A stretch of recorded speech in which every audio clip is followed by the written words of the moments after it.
So we have Ibrahim. Ibrahim is the first PMP of 2022 on 1st of January. He cleared PMP with all above target.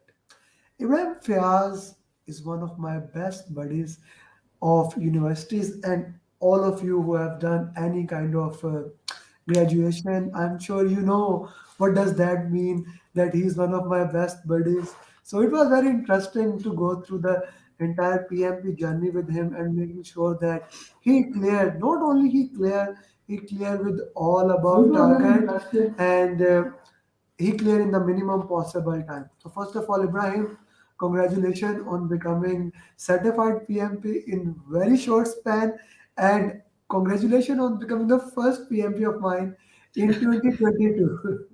how do Yeah, you thank you so much. That how do feels you great. Exactly. Heading start the new year with a new milestone. So it feels really great. Okay, that's an interesting feeling to have. Like even on the first day of the new year, you start with a bang. So that's a great thing to have. So Ibrahim, what did Yeah. you want to do PMP in the first place? Well, for the past few years, I've been involved in the projects indirectly in the phases of implementation and execution. So I wanted to move forward from those phases towards the managing phases. So that is one of the targets that I had in mind. So that is why I chose to do PMP so I could uplift my career a bit. So you want, so in order to uplift the career, you choose this. Okay. Yeah. So like share your PMP journey. It's your journey. Share it in any way you like. How was that 6 days training? Then those 50-50 questions, then mock questions, then the real exam. Please go ahead. Yeah, sure. Before joining your batch, I clearly had no idea what the PMP exactly is all about, what the exam would look like, and what are the essential things that I need to study, the study material. So I knew that you were doing PMP coaching for quite a long time. So it was always in the back of my mind, so like I have a resource in my connections that I could look up to for guidance. So I contacted you for your batch program. It was a 6 day program. It was mainly on the weekends, so it was more suited to me because I was only available to study on the weekends. So as I moved along the course, I realized that there is an easy way to study for the exam. Right? We do not need to study in detail everything. You have mastered like the skills necessary to pass the exam, right? So there are many programs out there, but I preferred this program and I really like this program because this is tailored specifically to clear out the exam in the minimum possible time, right? Like the agile say, the minimal viable product. So I was your minimal viable product, the lowest shortest span of time. So that's one motivation factor, and that is what I would recommend other aspirants to look up to this program. And the key ingredient and the most interesting element of this program was the constant follow-ups.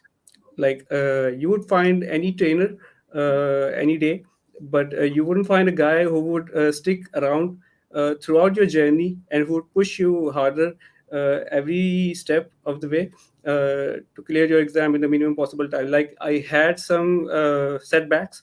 I was off the grid for quite a long time after your 6 day program, and then I came back and studied again, and then gave the exam. But you kept pushing me. You kept reminding me about the deadlines. You kept reminding me how important it is to achieve the milestone in the minimum possible time. And then I followed your journey, and that helped me a lot.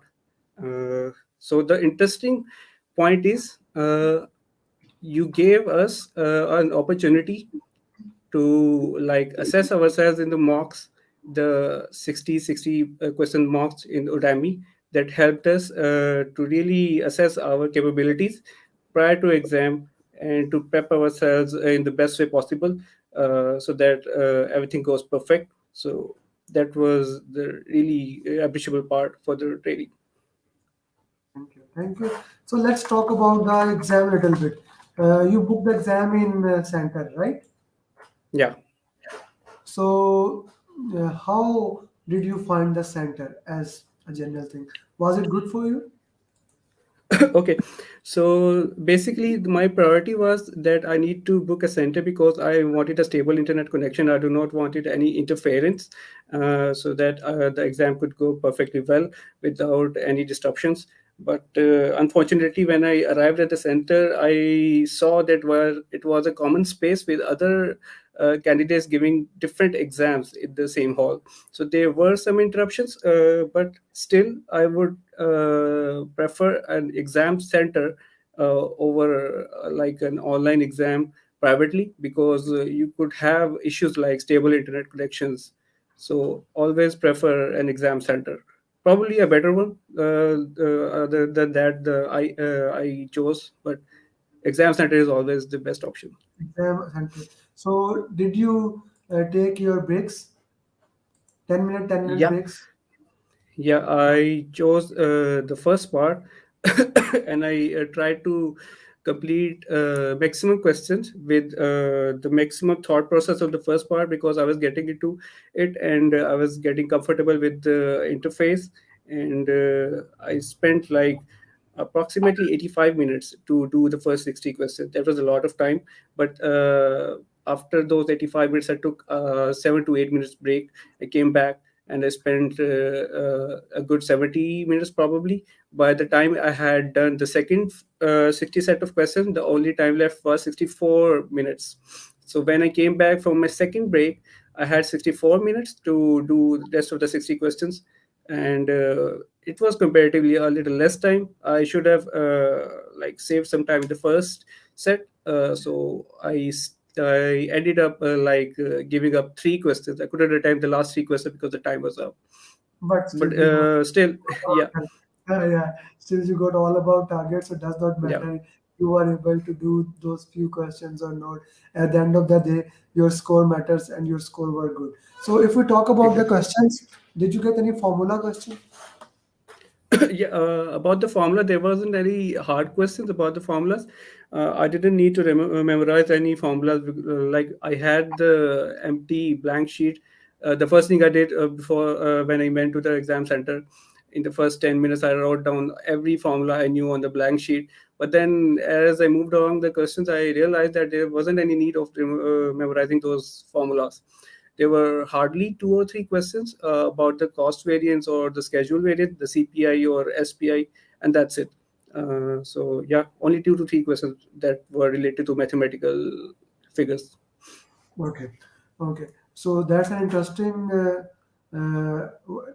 thing to understand how that works. So what about any critical path questions, things like that? There was only one critical path question, but it wasn't related to calculations actually. It was more related to what would happen if you do something, what would happen to the critical path. But it wasn't asking me to calculate the critical path, stuff like that. Okay, so you're getting congratulations from the people. So that of course is in progress. Okay, which area was mostly targeted in the exam? Yeah, they were. I figured out that there were three dominant areas. The first one was mostly agile plus hybrid. There were a lot of questions about agile philosophies, how a server leader should act in different situations, how a server leader should facilitate his team, and how a server leader should communicate with the product owner about the requirements. So those areas were targeted in agile mostly, and then it was stakeholders. The second most dominant factor was stakeholder.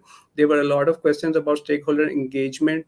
How would you transition a stakeholder from the undesired level to the desired level, and also the requirement analysis. The third part was basically people, the team.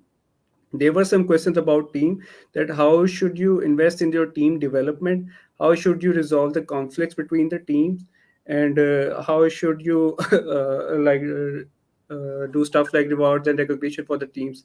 So three main areas I highlighted: agile, stakeholders, and team. Okay, stake. Again, the people area, I would again put it in the context. The Yeah, people area were more targeted, and the exactly. question, how many line questions were there? One line, two line, It four, was on an average there were three lines. On an average, most of the questions were 3 lines. There were few up to 4 or 4.5 lines, but most of the questions were approximately roughly about 3 lines. three lines. And any topic that we haven't discussed came to the exam.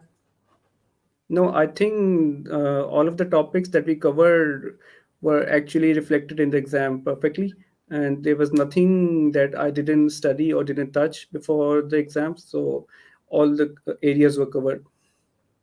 Okay, okay. Ibrahim, your final advice to PMP aspirant, how they should prepare.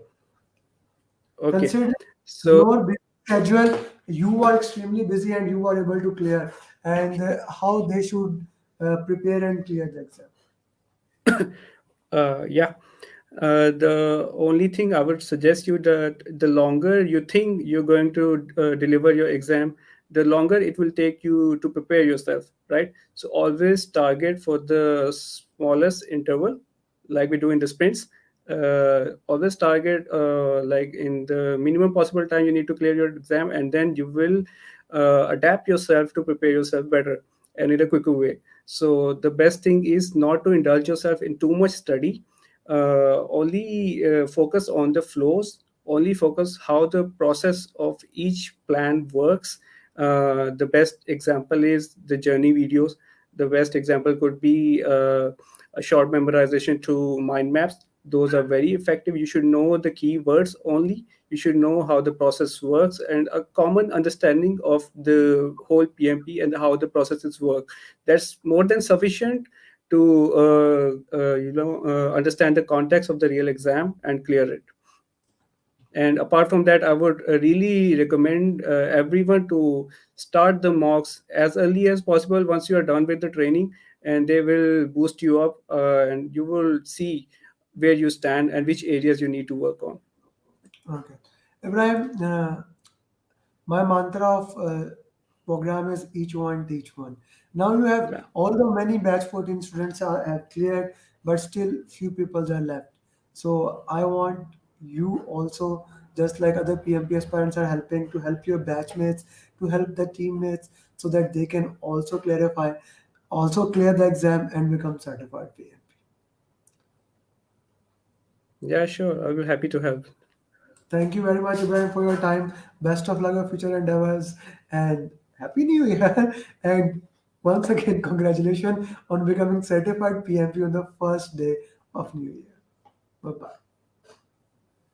Thank you, Amir. Thank you.